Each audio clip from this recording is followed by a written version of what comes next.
Bienvenida, bienvenido a esta nueva exploración. Hoy tenemos sobre la mesa una colección de textos con una idea central que, francamente, es de las que te dejan pensando. Sí, es una idea provocadora. La premisa es esta. Casi toda nuestra vida, lo que sentimos, lo que pensamos, lo que sufrimos, no lo vivimos directamente. Lo experimentamos a través de un guión invisible. Un guión que heredamos y que se ejecuta en automático, sin que nos demos cuenta. Exacto. Y el material usa una metáfora central para esto, que es la del ventríloco. La idea es que creemos que somos nosotros los que hablamos, los que decidimos, pero en realidad solo estamos moviendo los labios. Hay una voz más antigua, ¿no? Una voz que está dictando el guión completo. ¿Eso es? ¿Llaman? O sea, ¿qué es exactamente este ventríloco? ¿De qué está hecho su guión? Y la pregunta clave que plantean, ¿no? La pregunta del millón. ¿Qué pasaría si por un momento el ventríloco se callara y pudiéramos ver la realidad sin ningún filtro? Es que es un punto de partida radical. Porque lo que sostiene este marco es que el sufrimiento, los conflictos, esa sensación de soledad, no son fallos personales que tengamos que arreglar. No es culpa nuestra, digamos. No, son las consecuencias inevitables de un error de percepción, un error fundamental en el sistema operativo con el que venimos de fábrica. Hoy vamos a analizar cómo se origina ese error y qué implica para todo, desde nuestra identidad hasta nuestras relaciones más íntimas. Así es. Muy bien, vamos a desglosar esto, porque es un concepto denso. Para empezar, los textos hablan de algo que llaman la inversión ontológica. Suena muy técnico. Suena muy técnico, pero la idea es simple. Es como si pasáramos toda la vida estudiando un menú con un detalle increíble, discutiendo sobre la tipografía, los ingredientes, pero sin probar la comida. Nos enamoramos del mapa y nos olvidamos por completo del territorio. Exacto. Esa es la analogía perfecta. El crimen original, como lo llaman de forma un poco dramática, es ese momento en que la mente, que no soporta la incertidumbre, la inmensidad de la realidad pura, crea un doble. Un símbolo. Un símbolo, una etiqueta, una interpretación manejable. Y el problema no es crear el mapa, el problema es que nos mudamos a vivir al mapa y quemamos el territorio. La interpretación se come al hecho. O sea que no vivimos la vida, sino nuestra idea sobre la vida. Me peleo con mi pareja y no vivo el conflicto real, vivo el comentario de mi mente sobre el conflicto. Vives la narrativa. Esto es injusto, siempre es lo mismo, no me valora. Es eso. Exactamente. Vives la narrativa, no el suceso. Y esto no se plantea como un error que podamos corregir con, no sé, pensamiento positivo. Se describe como el funcionamiento estándar de la mente condicionada. El software base. Es el software base. Las consecuencias son enormes, porque una vez que el símbolo reemplaza a lo real, todo lo que viene después es una interacción entre símbolos. Es una especie viviendo en una alucinación consensuada. Y aquí es donde la cosa se pone de ciencia ficción. Casi. Porque si no estamos viviendo la realidad directamente, si estamos en este mapa, la pregunta es, ¿quién dirige el espectáculo? Y ahí entra el ventríloco. Ahí entra. La idea, y a ver si la entendí bien, es que ese yo que creemos que piensa y decide, esa voz en la cabeza, en realidad es el muñeco. Entendiste perfectamente. De hecho, una de las frases más potentes del material es que la afirmación, esto lo he pensado yo, es la mentira fundamental. ¡Wow! El yo no es la causa del pensamiento, es un efecto secundario. Es como un eco que llega un instante después de que el pensamiento ya apareció y dice, ¿fui yo? Se adjudica la autoría. Se la adjudica, sí, pero es algo que simplemente ocurrió. Ok, entonces, para que quede claro, no hablamos de una fuerza externa tipo Matrix, no, sino de algo que heredamos. Es exactamente por ahí. El ventríloco no es una entidad externa, es la suma de sistemas interconectados que heredamos y que forman el guión. Es una estructura impersonal, histórica, automática, que organiza nuestro contenido mental. No es algo que nos pasa, es el sistema que somos. Dicen es el lenguaje. Lo llaman la prisión invisible. Sí, porque las palabras no solo describen la realidad, la crean. Imponen un marco. Imponen un marco de percepción del que es casi imposible salir. Cuando usamos palabras como éxito, fracaso, amor, mío, no estamos describiendo algo objetivo. Estamos aplicando una categoría heredada que ya viene con un juicio de valor. O sea que, cuando creo que estoy teniendo un pensamiento muy original, en el fondo solo estoy reordenando las piezas de un Lego que me dieron al nacer. Las piezas son las palabras. Y el manual de instrucciones es la gramática, sí. Desde esta perspectiva el escape es muy limitado. No pensamos sobre el mundo, pensamos a través del lenguaje que nos fue dado. La voz que usamos para pensar no es nuestra. Es un archivo heredado. Es un archivo heredado, un eco. El diccionario es el código fuente del yo. Vale. La segunda columna es la emoción. Y esto me pareció fascinante porque la describen no como algo personal, sino como un condicionamiento corporal heredado. Exacto. La idea aquí es que la mayoría de nuestras reacciones emocionales automáticas, la ansiedad repentina, la ira desproporcionada, esa tristeza de fondo, no tienen un origen en nuestra biografía. ¿No? No. Son patrones inscritos en nuestro sistema nervioso mucho antes de que tuviéramos un yo para contarnos una historia sobre ellas. Absorbimos el clima emocional del entorno sin filtros. ¿Te refieres a las tensiones no habladas entre los padres, los miedos de la sociedad, ese tipo de cosas? Justamente, el cuerpo de un niño es como una esponja. Fue enseñado a sentir de una manera determinada.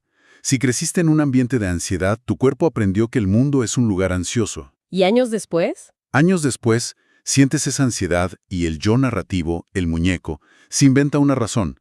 Estoy ansioso por el trabajo, por mi relación, pero la verdad, según estos textos, es que el cuerpo solo está ejecutando un programa afectivo que no le pertenece. Fue instalado hace décadas. Y llegamos a la tercera columna, la cultura. La definen como el guión operativo del yo. La identidad, no como un alma, sino como un software. ¿Una interfaz? Una interfaz diseñada con un propósito muy específico: evitar la expulsión del sistema social.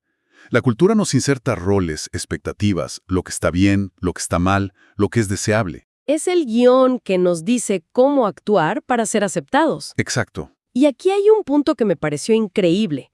Usan los conceptos japoneses de tatemae, la cara pública, y one, tus sentimientos privados. Y la conclusión es demoledora. Sí, es muy potente. La idea es que incluso ese yo íntimo, el one, no es más auténtico. Es solo el mismo programa cultural ejecutándose sin la supervisión de los demás. Es el condicionamiento sin fiscalización social. Es lo que el guión te hace desear cuando nadie te ve. Justamente, espera, eso es brutal.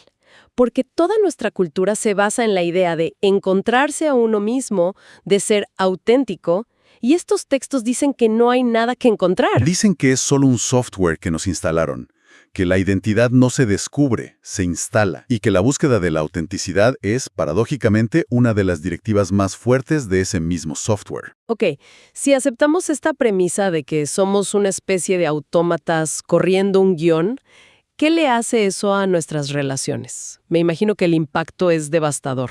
Es el siguiente paso lógico del argumento. Y es quizás la parte más trágica. Hay una cita en el material que lo resume todo. El otro no existe, solo existe el símbolo del otro. Uf, eso es muy fuerte. A ver, explícame eso. Si nuestra percepción está filtrada por este guión, no podemos ver a otra persona en su totalidad, en su misterio.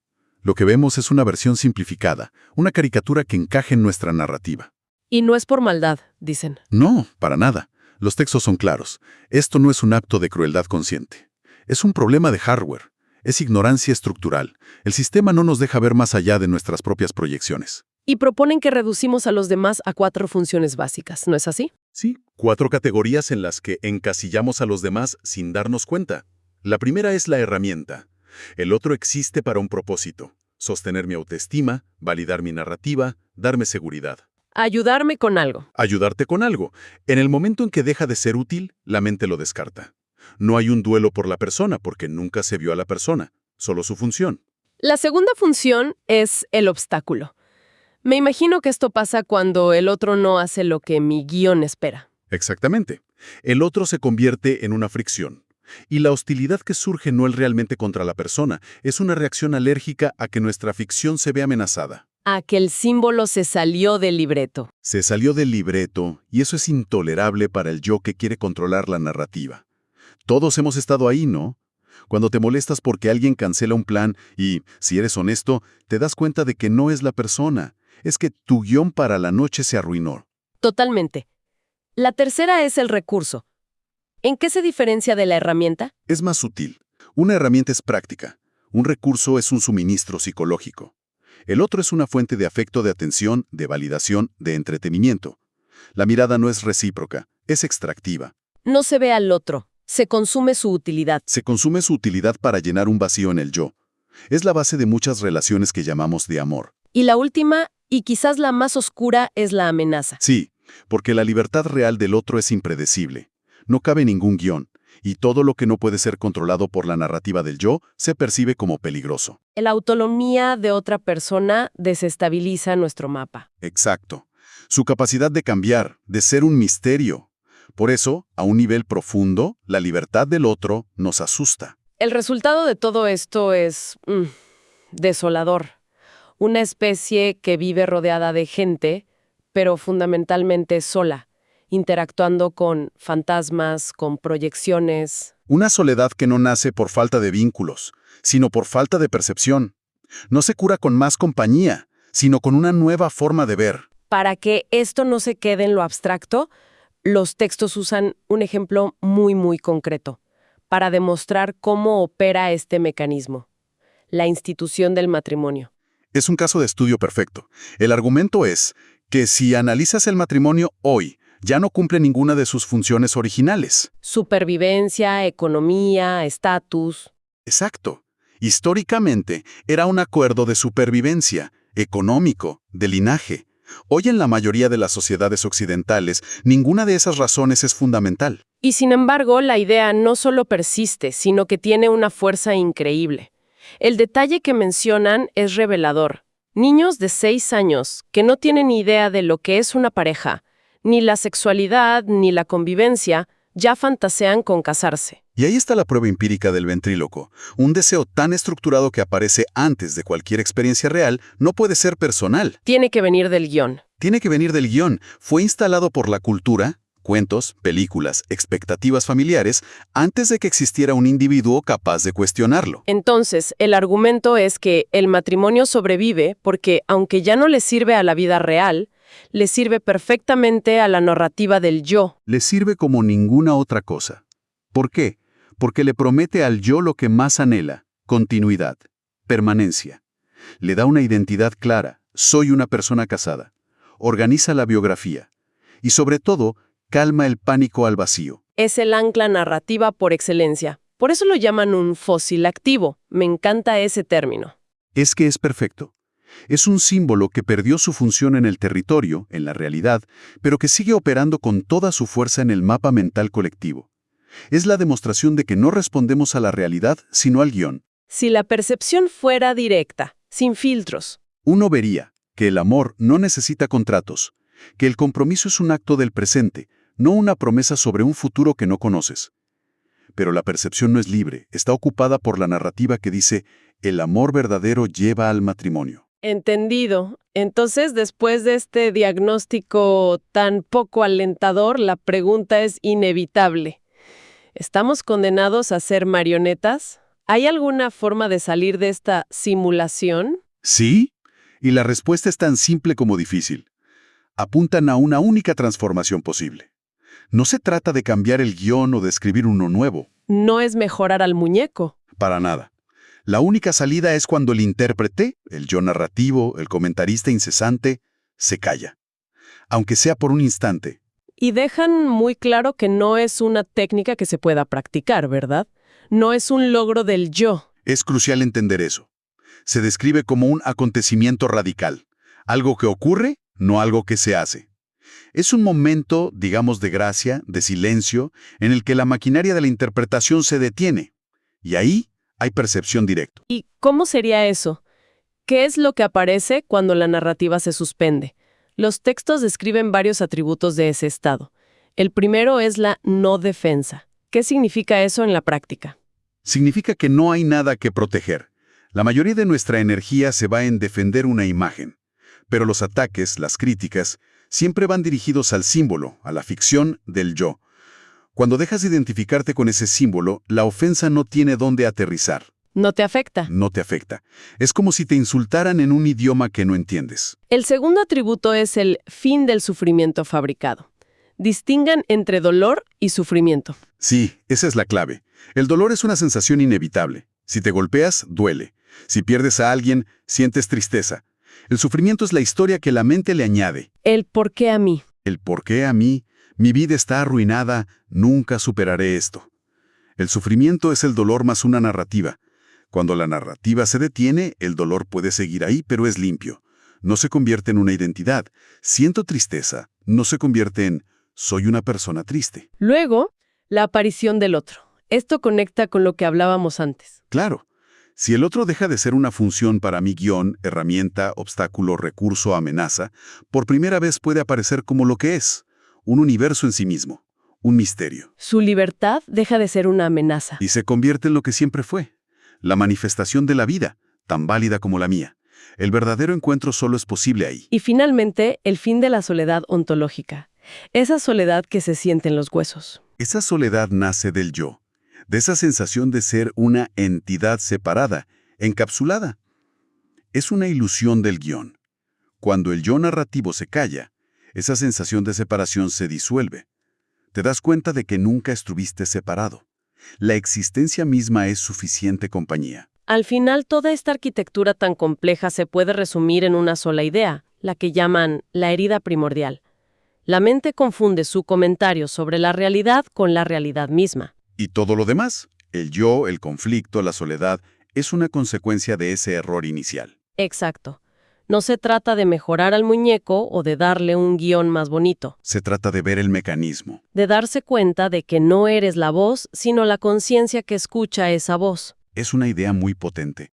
Y la reflexión final que proponen es casi como una elección, un punto de inflexión en la percepción que lo cambió todo. Así es. Y la frase que lo resume todo, que sirve como brújula, es esta. ¿Cuál es? Si ves símbolos, duermes. Si ves al otro, despiertas.